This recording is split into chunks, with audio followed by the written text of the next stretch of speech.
Hello, welcome back to the channel everyone. Daddy Cliff here. In today's video we are going to have a look at the second phase of the KOICA scholarship application to either come and do your master or PhD in South Korea.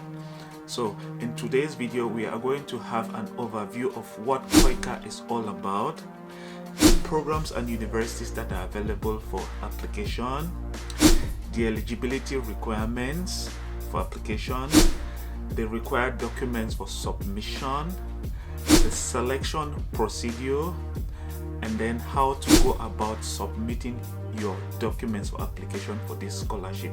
And then lastly, most importantly, the scholarship benefits. Like I said, this is the second phase of the KOICA scholarship. The first phase was launched sometime in February and I made a video on that. If you missed that video, you might want to click the link up there and watch the video.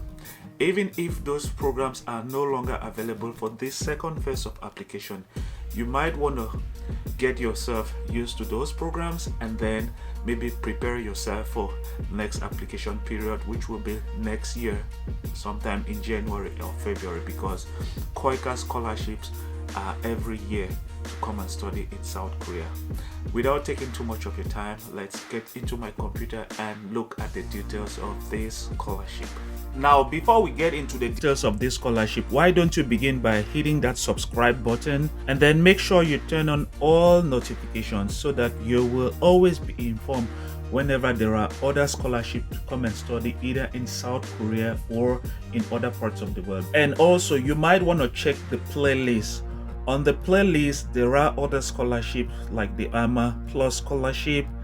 There is also a playlist for KOICA scholarship here, where you would have other videos where I talked about the KOICA scholarship, and you might have tips that might help in succeeding in your application for this scholarship. So you might want to watch some of those videos before you apply. Like I said in my introductory statement, the KOICA scholarship for 2023 is for those who want to come and do their master's or doctorate degree in South Korea. And the application is the second phase of March application session. This is the overview of KOICA scholarship.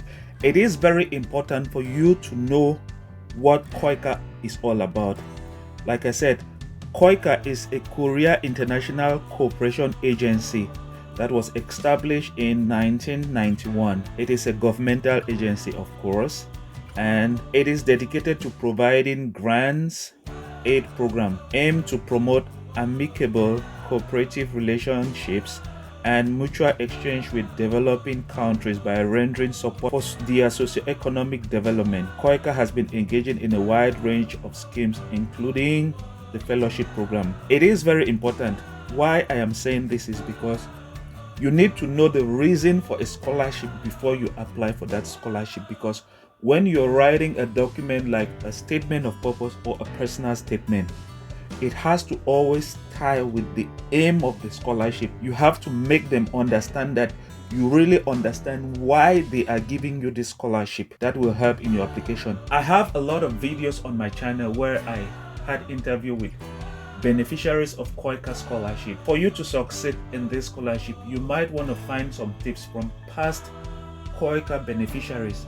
I have videos where I interviewed those who had once benefited from KOICA scholarship and those who are currently benefiting from KOICA scholarship from countries like Ghana, Nigeria, Kenya, and even Uganda. So you might want to watch some of those videos in the playlist that will be at the bottom of this video. It is really going to help you in preparing for the scholarship so that you will succeed in your KOICA application. Now, if you decide to apply for this scholarship, it is important for you to know that this is the program procedure in summary.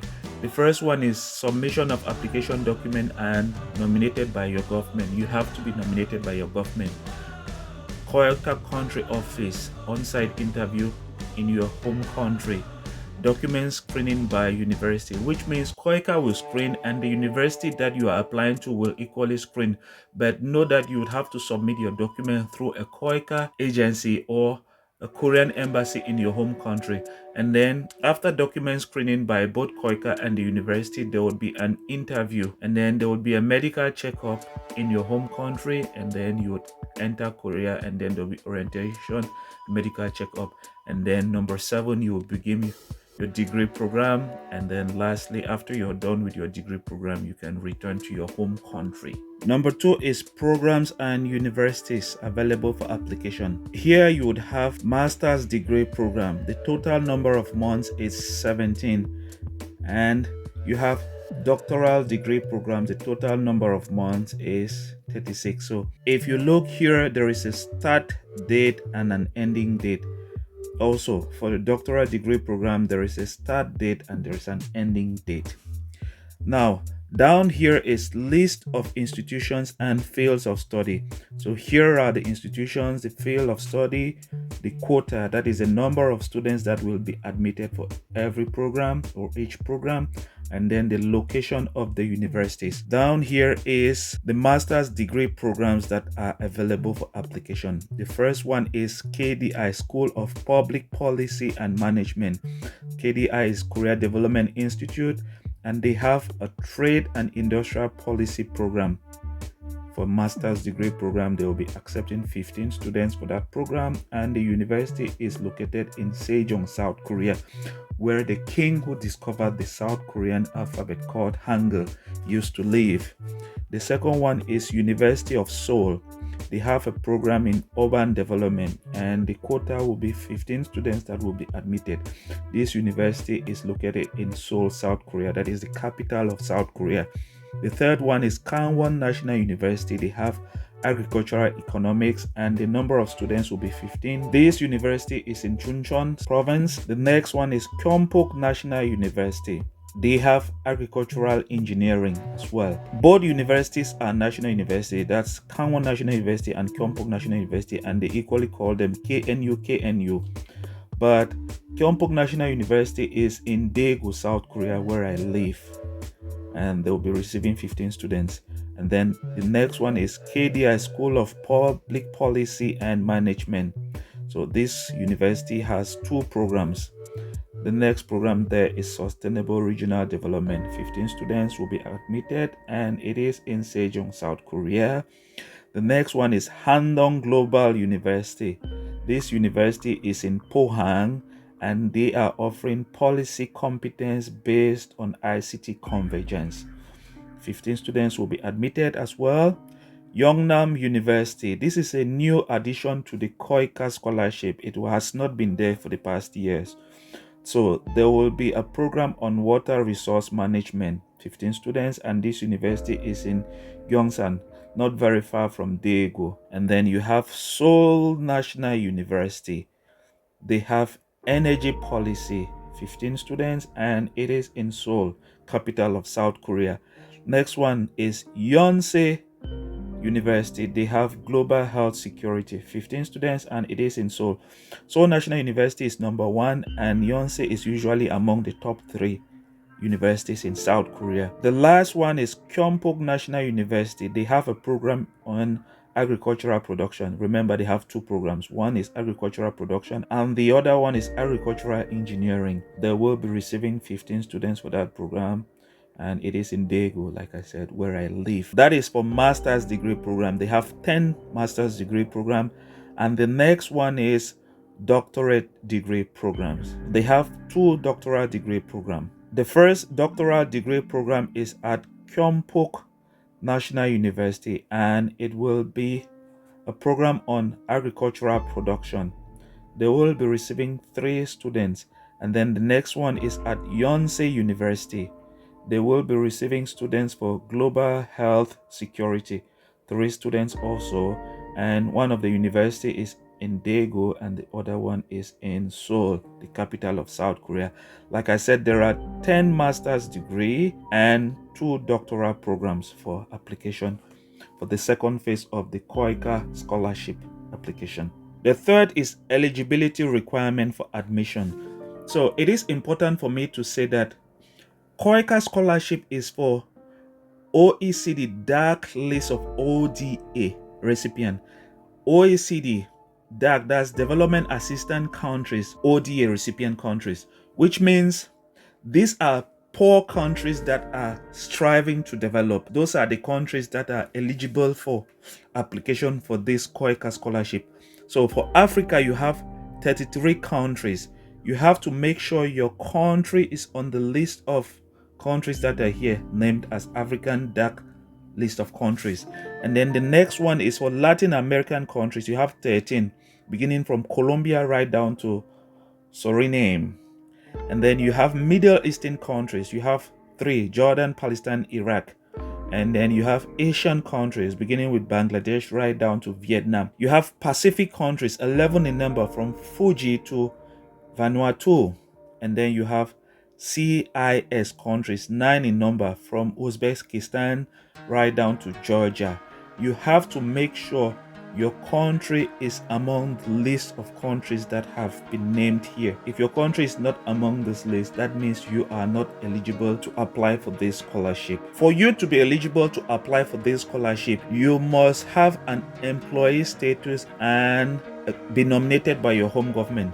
Not just an employee status, but you must be a government worker, which means you must be working for your home government and be nominated by your home government, which means your home government is actually supposed to sign documents indicating that they are authorizing you to apply for this scholarship. All applicants must be government officials and officially nominated by government for the KOICA scholarship program. And then you must be under 40, born after January 1st, 1983. And then there are also health conditions that must be respected. You're supposed to be physically healthy, mentally as well. There are also degree requirements. Note that if you are applying for a doctoral degree program, you must have had a bachelor's degree program and a master's degree program. And they say minimum experience in the field of study, 2 years. If you are applying for a master's degree program, know that you must have had at least 2 years of work experience after you obtained your bachelor's degree program. And then if you are applying for a doctoral degree program, after obtaining your master's degree program, you must have had at least 3 years of work experience. So you graduate from your master's degree program, you work for 3 years, and then you can apply for a PhD. And it is also important to note that you have to read these things. Some programs have other requirements that you must meet, and then there is also an English proficiency. But do not worry, if you did maybe your bachelor's or master's in English, if there are documents to prove that you did your bachelor's or master's degree in English, you can always provide those documents, especially for those who come from countries that use English as a medium of instruction. And then there are also restrictions here. If you once had a KOICA scholarship, you are not eligible for application. So you have to make sure you had not once had a KOICA scholarship, because they want to give opportunities to other students. Let's say, for example, if you once had a KOICA scholarship, or maybe the Korean government GKS scholarship, you can no longer apply for the KOICA scholarship. And here they say a person who had received a bachelor's degree program from the Korean government can apply for the scholarship. This is because KOICA does not offer scholarship at the bachelor's level. So if you did your bachelor's under the GKS, that's the Global Korea Scholarship, and you want to now do your master's degree under KOICA, you are eligible to apply, because KOICA is only for master's and PhD students. Even if you did your bachelor's degree under the Korean government scholarship, that's the GKS, you can apply for a master's under KOICA. But if you did your master's degree under the GKS and you want to apply now for the KOICA scholarship, that's where you have a problem with the application. And then you equally have other conditions, like if your scholarship was once cancelled. And then also remember, if you had previously applied for KOICA scholarship, like I said, you must have worked for at least 3 years. So if you are applying for a doctoral degree, know that you must have had your master's degree under KOICA before February 2020. If you just graduated like maybe last year 2022, then know that you cannot apply. You must have had at least 3 years of work experience before you can apply for the doctoral degree. Now for the selection procedure, remember you have to keep to date. They say 10th of April application. They say application deadline to KOICA country office or Korean embassy. It should be 10 April. You must submit your document by this date. And then they say prepare all the required documents for your submission package and fill out the document checklist. It is very important. If you have any difficulties filling out the application form, I have a video on that. You can check it on the KOICA playlist on my channel, and on how to equally fill out the checklist. You can watch those videos. And then they say original copy should be sent to the university before the phone interview. Deadline could be varied by location. So original copy does not mean you should send your original copy. It should be notarized copy or authenticated copies.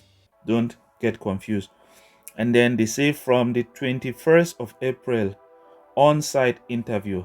You might be invited for interview either at a KOICA office or at a Korean embassy in your home country. In a situation where your country is eligible for the scholarship, but there is no KOICA office or Korean embassy in your country, then they would have to make sure they do a phone interview with you. Number 5 is documents to submit. So you have the KOICA application form. It has part 1 to 4 that you have to fill out and submit. Then they say your name must match the name on your passport. You would equally have a letter of recommendation from your home government, and then a scanned copy of applicant's valid passport. And note that the passport should be valid until your return date, like you go and finish your program and then return home before your passport expires. If you know your passport is about to expire, you should start thinking of renewing it. And then you would equally have list of university documents. So there is the first one, which is the KOICA documents, and then the second one is university documents. So it is important that you know the list of documents that are required per university. Every university has their own list of documents that they will require. You have to make sure you know those documents when applying for the KOICA scholarship. It is very important. Now, number 6 is very important. It is very important to note that some universities will want you to apply online using their online system or submit emails, which means you have to be in contact with those universities during the application period. For example, there is the program at KDI. They are talking of inquiry through email so that you would know about application, but KDI mostly does their application online, and that's the website. And this is University of Seoul Urban Development. You can contact them through this email, and normally application is equally done online on this link. And then Agricultural Economics at Kanwon National University. You have to contact this email, and submission is usually sent to this email. So here it's not online. And then Agricultural Engineering at Gyeongbuk National University in Daegu. For inquiries, this is the inquiry. And then for submission of document is by email, like scanned copies sent to this email. Sustainable Regional Development at KDI. This is a contact email for inquiries, but admission is done online. It is the same link that is here. So it is important for you to know the application process for each university when applying, so that you don't make mistake in your application. And what I know about Korean universities is that most of the admission office are very receptive to phone calls and emails. So email them whenever you feel like you don't understand anything, and they will respond. If you don't get a response through email, call during work hours. For those who are in Africa, know that South Korea is like 8 hours ahead. Some countries 6 hours ahead, some 5 hours ahead. So you have to make sure you Google local time in South Korea when calling, to make sure you call when people are up, not when they are sleeping. Down here also you equally have the degree programs, the names of the university, and then contact information for inquiry. Here is how to apply. For some, you would email, and then here you apply online, and then here you email. So you need to know the application process for the different universities. In case you feel like you don't understand anything, like I said, it is always important for you to make sure you email them for inquiry on how to go about applying. But this is self-explanatory. For some, you would have to just scan your authenticated documents, because you have to authenticate. You need to notarize. That is to prove that those documents are not fake. You have to go to an office that authenticates them. For some, you have to go to Korean embassy. You need to first go probably to your Ministry of External Affairs or Foreign Affairs, and then end at the Korean embassy for authentication before you can then apply for this scholarship. To prove that those documents are not fake, then you would scan and send first, and then later on you will send the hard copy. You need to contact the university for them to tell you their application process. Don't just assume, contact them. And finally, we are on the last part: money, scholarship benefit. This is the most important part in every scholarship. I want to know how much I'll be getting when applying, when studying in the country that I am going to. So here there is an airfare. That means your plane ticket. They will provide you with an economic class flight ticket from your home country to South Korea, and from South Korea back to your home country once you're done with your program. It says it here. They would equally give you a settlement allowance. For master's degree, it is 600,000 Korean won. That is like less than $600. And then for doctoral student, it is going to be 1,200,000 Korean won. You would receive a monthly allowance of 999,000 Korean won per month. That's like almost 1 million won. And then they will pay your tuition fee full. They will provide you with extracurricular activities, like they will take you to places, workshops, Korean language classes. You would visit places, you would visit companies. It all depends on your field, for you to have first-hand experience with South Korea and South Korea's development. So it is very important for you to visit places, go for workshops, seminars when you're in Korea for studies. They'll provide you with all of those opportunities while in South Korea. And also you would have an accommodation. They will provide you with, there is always a separate KOICA dormitory in every university, which means you would have a free accommodation. You don't have to pay anything at the university, inside the university. And then they would give you a scholarship completion grant. Once you're done with your studies, if you successfully complete your degree program, you would have 300,000 Korean won. That's less than $300. That is for master's degree program. And then 600,000 Korean won, which is less than $600 at the end of your program. They would equally provide you with the national health insurance. They would pay the full amount. They will equally provide you with private medical insurance for unexpected incidents or illness, because benefit may differ to each cases. Because, for example, the national insurance does not cover every case. So private insurance does substitute cases where national insurance does not cover. It is important to note that. That is the benefits of the scholarship. And this is going to be the end of the video. I think the video has been very long. Like I said, if you really want to succeed in KOICA scholarship, many students have watched my video and they succeeded in this scholarship, which is why if you go to my channel, you will find a lot of interview with KOICA beneficiaries. They went through my videos and they applied what I said in the videos, and they succeeded, and they decided to equally come and share their experience, because they know that their experience might help future applicants. So if you feel like you really want to apply for the KOICA scholarship and you fulfill the conditions, like for example working for your home government, you might want to watch the other videos in my channel before you apply. That being said, this is going to be the end of the video. If you know you've not yet subscribed, make sure you hit that subscription button and turn on the notification so that you will always be informed about other scholarships in South Korea, because KOICA is just one out of many scholarships in South Korea. For example, there is equally the South Korean Global Korea Scholarship that is currently ongoing.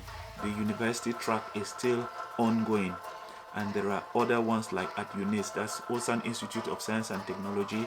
There is Seoul National University Scholarship that is ongoing. All of those things are in my channel. You might want to watch them, because for example, if you don't succeed in KOICA, you might want to try the other ones. Maybe you might succeed in the other ones. Who knows? Take the opportunity and apply. That being said, I'll see you in the next one. Ciao.